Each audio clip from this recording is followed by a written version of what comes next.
bem-vindos à Marketing Portugal TV. O meu convidado de hoje é Jorge Ramondes, especialista em marketing e comunicação, e o tema que nos traz aqui hoje é o marketing interno. Jorge, muito obrigado por ter aceito o nosso desafio e começo exatamente por esta pergunta.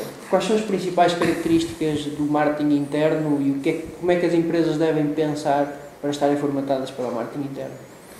Bem, agradeço também este convite. De facto, ainda não há uma verdadeira percepção do que é o marketing interno. E até se confunde muitas vezes o marketing interno com outras realidades que não o marketing dentro das próprias organizações, empresas ou instituições. Quando falamos de marketing, as empresas pensam muito mais na relação entre a sua própria organização e os clientes externos, aqueles que adquirem os seus bens e os serviços. Quando falamos de marketing interno, falamos de uma relação diferente, uma relação com outro tipo de cliente, ou seja, o cliente interno. E os clientes internos são os colaboradores, são os funcionários, há várias designações para isso.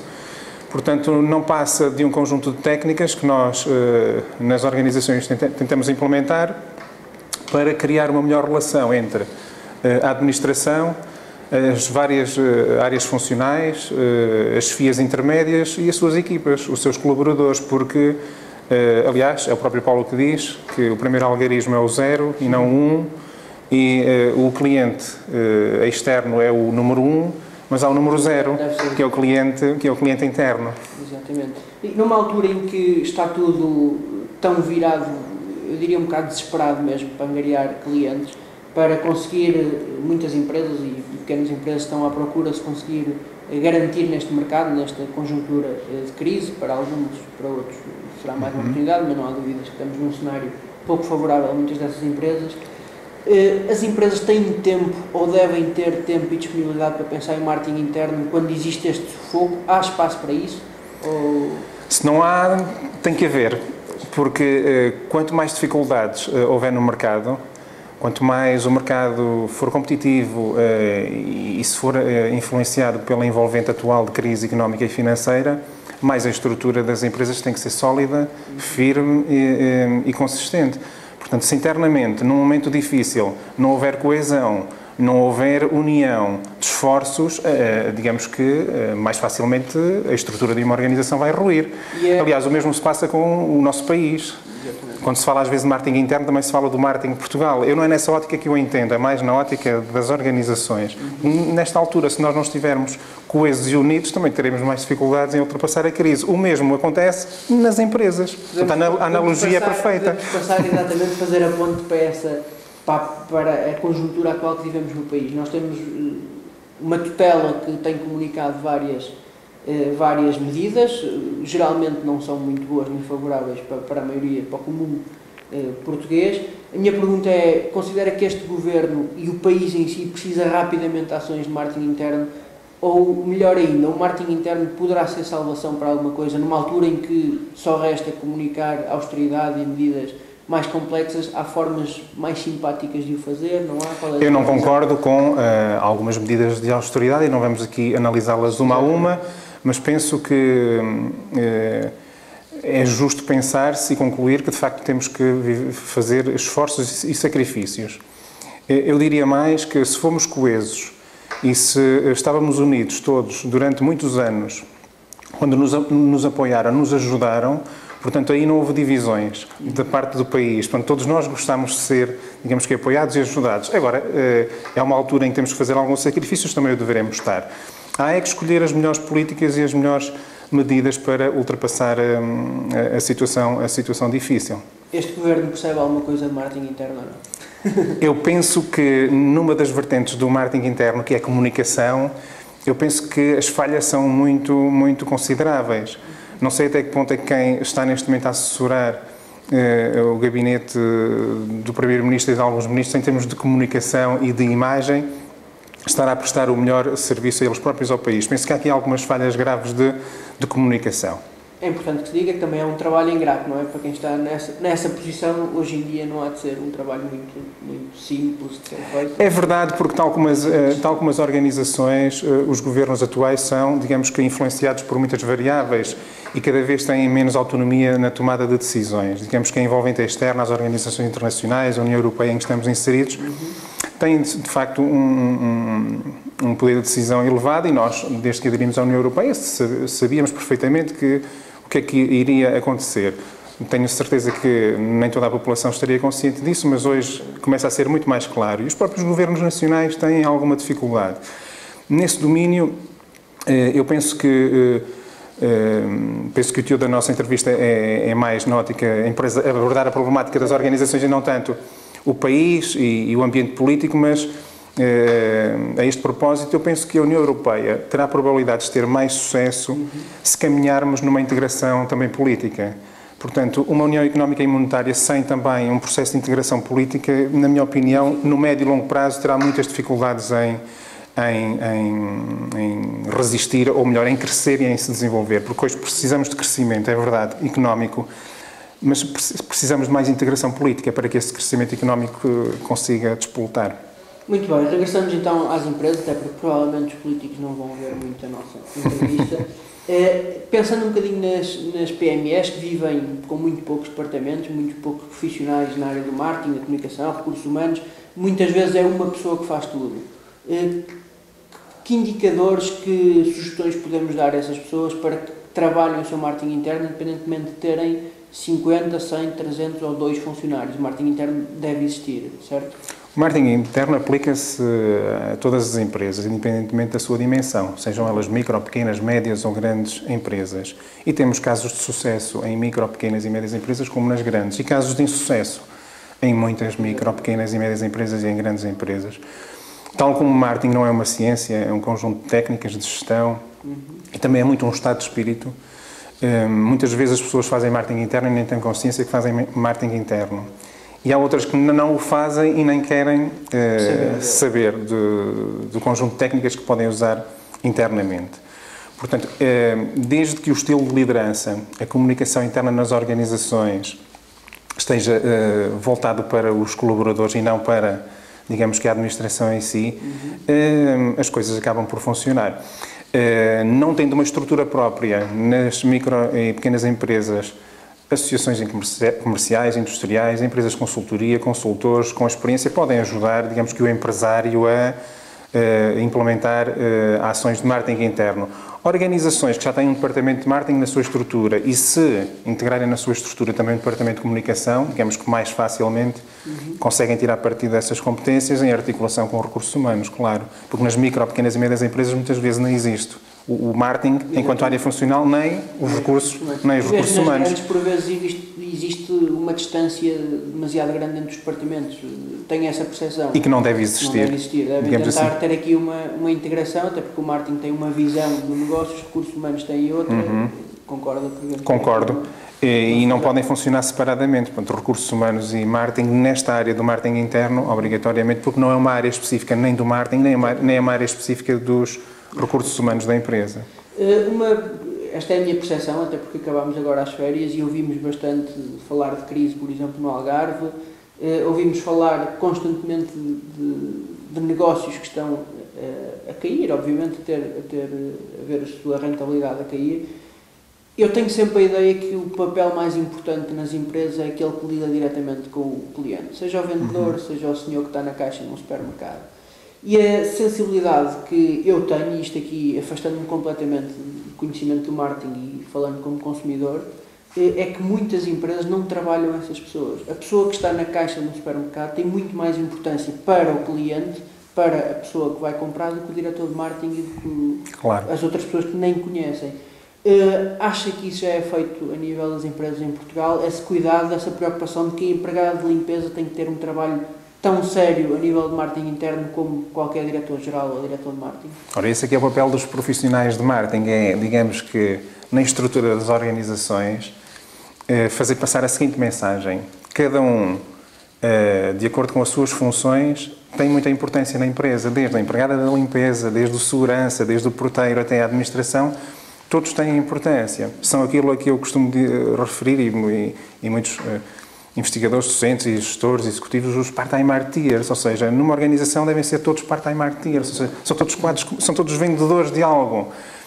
E se a empregada da limpeza perceber o quanto é importante manter as instalações, a loja limpas para o cliente externo, vai, digamos que, empenhar-se mais no seu trabalho. Mas, obviamente, que tem que haver uma estrutura que a dirige, que lhe passe essa mensagem, que a apoia, que a motiva e que lhe dá importância, obviamente, porque se não lhe der importância, ela também tem mais dificuldades em perceber, obviamente, qual é o seu papel, até porque tem uma remuneração inferior. E muitas... O contacto, peço desculpa, Jorge, o contacto que nós temos com esse tipo de pessoas pode ser o suficiente para eu entrar num espaço, tenho alguém mal encarado, um segurança, um empregado de limpeza, o que quer que seja, pode ser o suficiente para eu já ir de pé atrás para aquela compra, para aquela... quero-me ir embora, já estou a ser mal atendido por alguma razão. Isto tem tudo um impacto na marca, certo? Sem dúvida.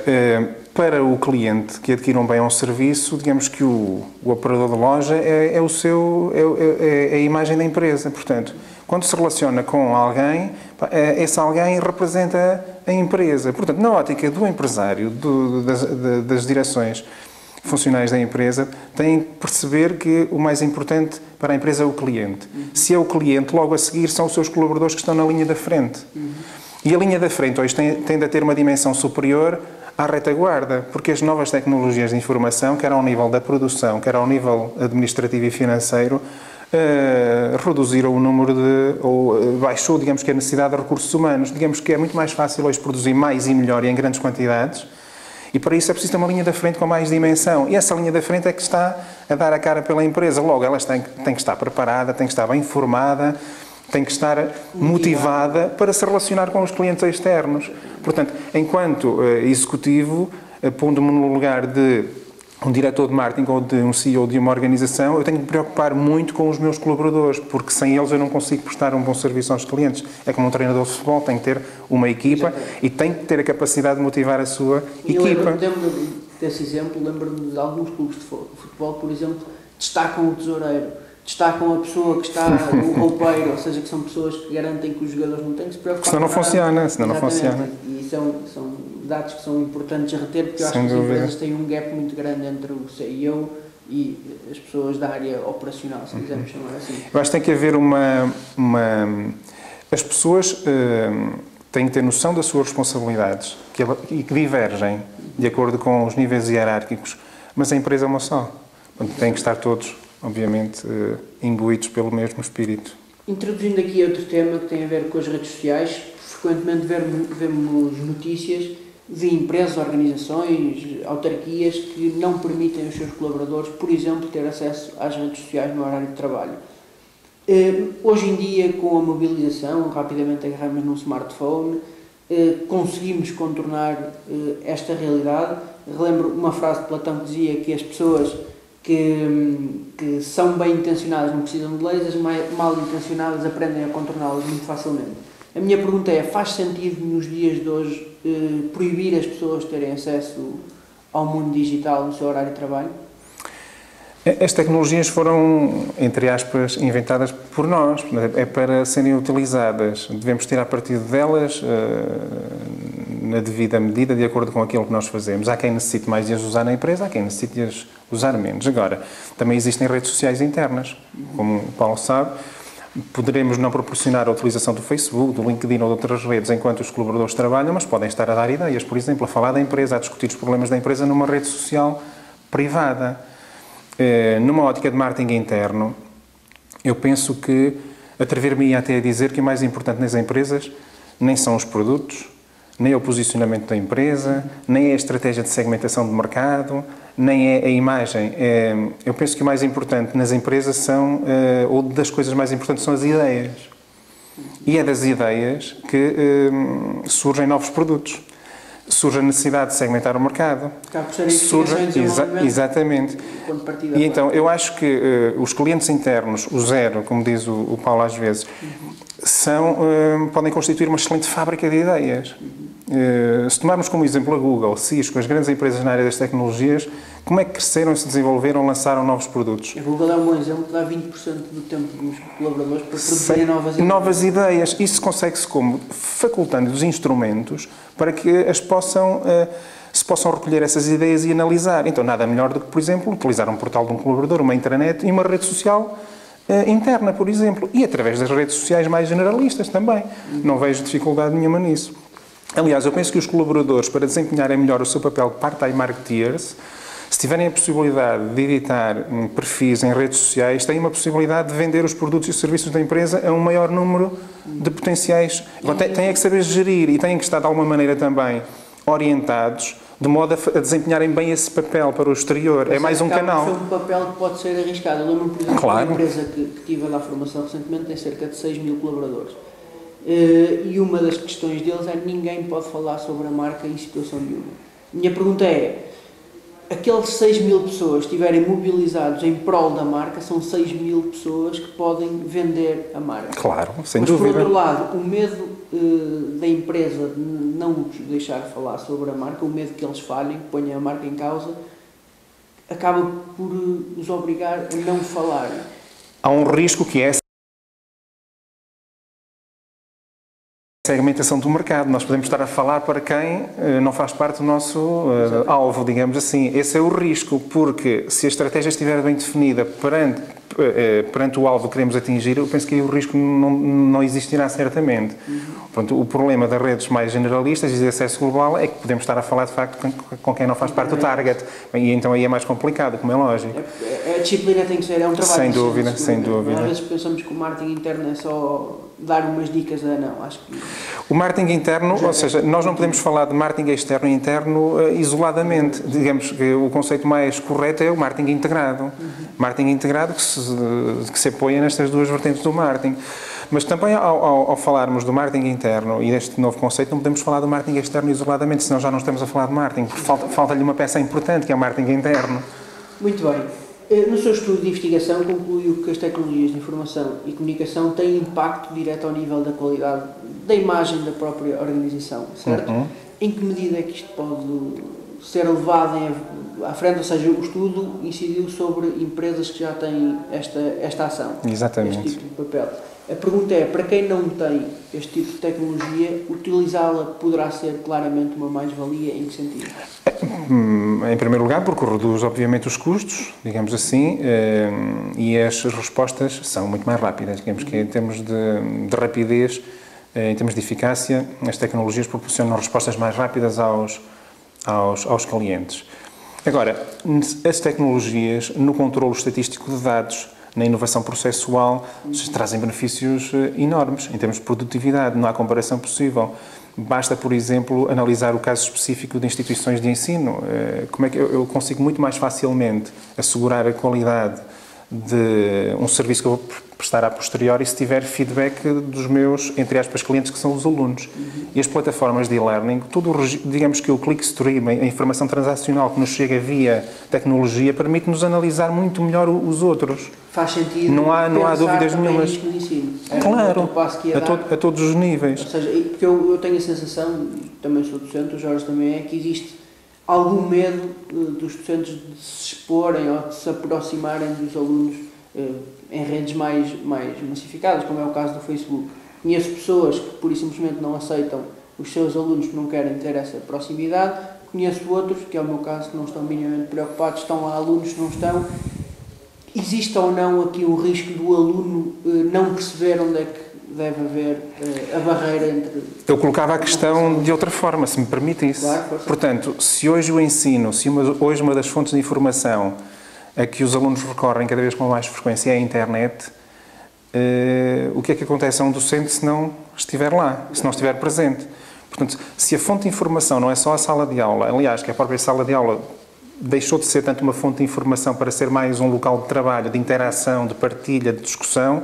Portanto, onde está a fonte de informação? Portanto, se os professores não estiverem lá, digamos que... Tem tudo a ver também com a forma como se utiliza, não é? Como se utiliza, sem dúvida. Não vejo que isso seja um obstáculo ou uma ameaça. É, antes, pelo contrário, uma oportunidade. Eu dinamizo os meus perfis e as minhas páginas nas redes sociais e devo dizer que só tenho feedback positivo da parte dos alunos. Se não estivesse, não estaria tão próximo deles e não comunicaria com eles com tanta consistência. Ir mais para além da sala de aula. Sem dúvida. Até limitado, e esse aqui o conhecimento é constante, não é? E esse aqui é o objetivo. Agora, obviamente que isto acarreta um acréscimo de trabalho, de disponibilidade, mas faz parte da nossa profissão neste momento, porque quem é docente, quem investiga,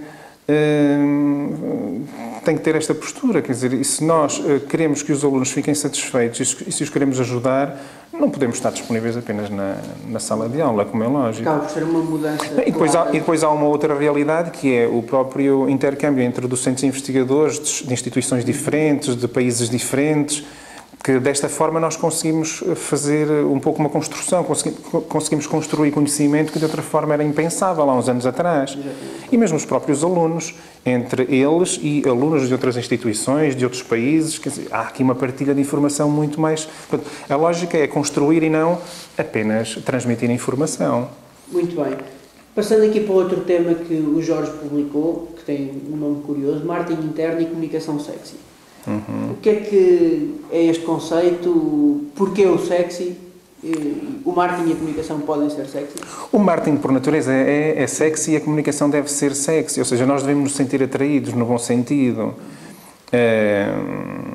Um exemplo muito simples. Se nós nos preocupamos com o layout de uma loja comercial para os clientes, porquê é que não nos devemos preocupar com o layout do escritório onde o nosso colaborador vai trabalhar? Então, ele tem que trabalhar também num local sexy. E as grandes marcas que estão a crescer na conjuntura atual, Google, Apple, etc., têm muito este cuidado. Num ambiente muitas vezes mais informal, sem dúvida. Os exemplos que refere são paradigmáticos disso, e na internet, no YouTube e no Vimeo encontramos de facto o Googleplex, vemos as instalações da Google e é fantástico. E a Microsoft agora. Sem dúvida, sem dúvida. Mas mais do que isso, o estímulo das organizações a que as pessoas se apresentem bem, estejam bem, porque nós gostamos de estar em locais de trabalho em que as pessoas também estão bem vestidas, sorriem, convivem, almoçam juntas, jantam juntas, convivem. Problemas em casa. Exatamente, isso é muito importante, cada vez mais importante.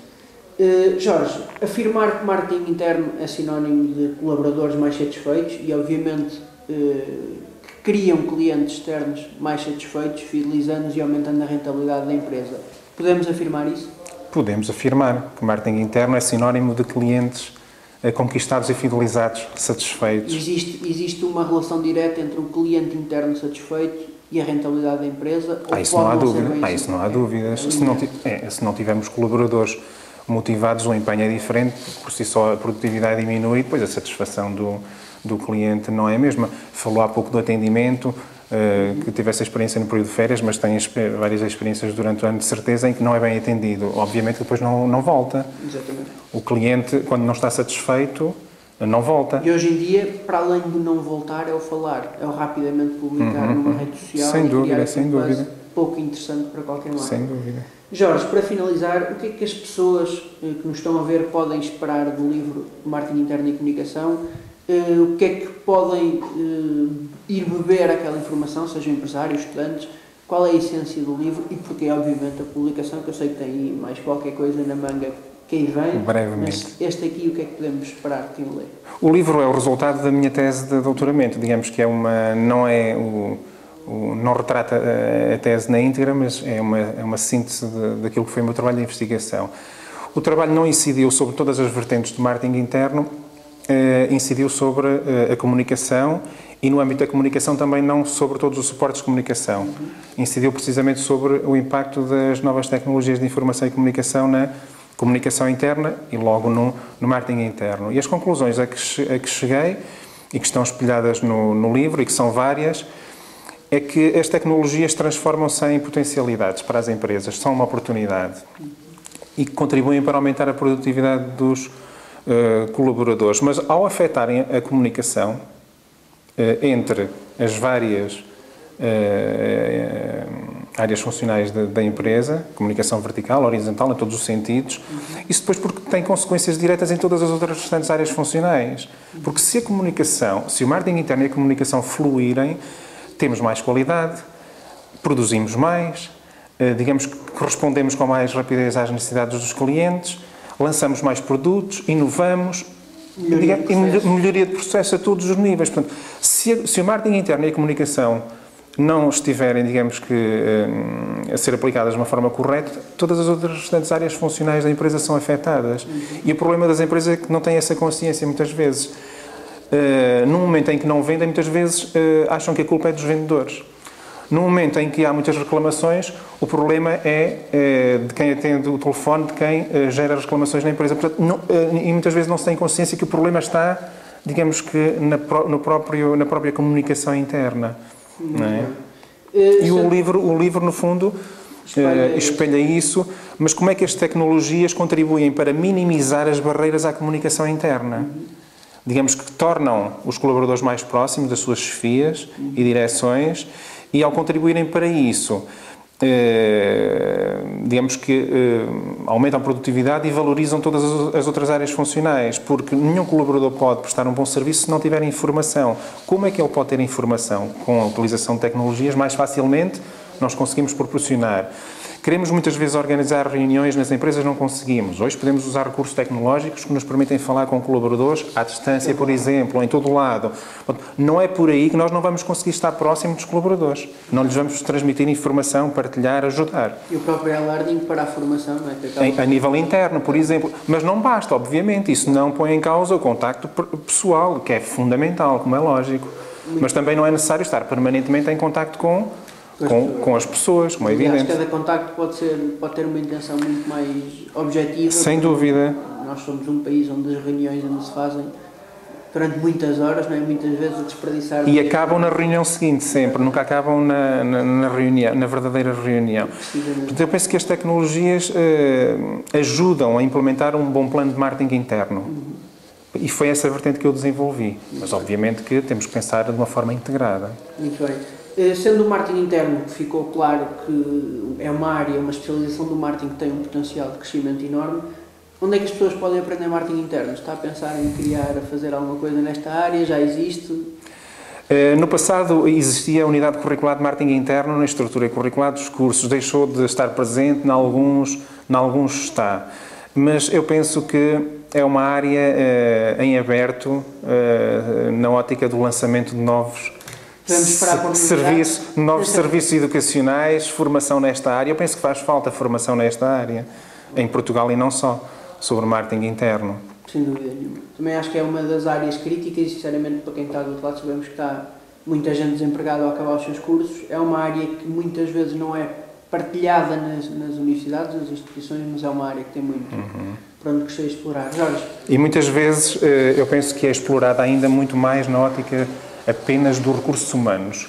Às vezes são mais os gestores dos recursos humanos a falar, e os professores na área dos recursos humanos a falar do tema do que os marketeers, quando devia ser em primeiro lugar o profissional de marketing e os docentes da área do marketing a abordarem esta questão.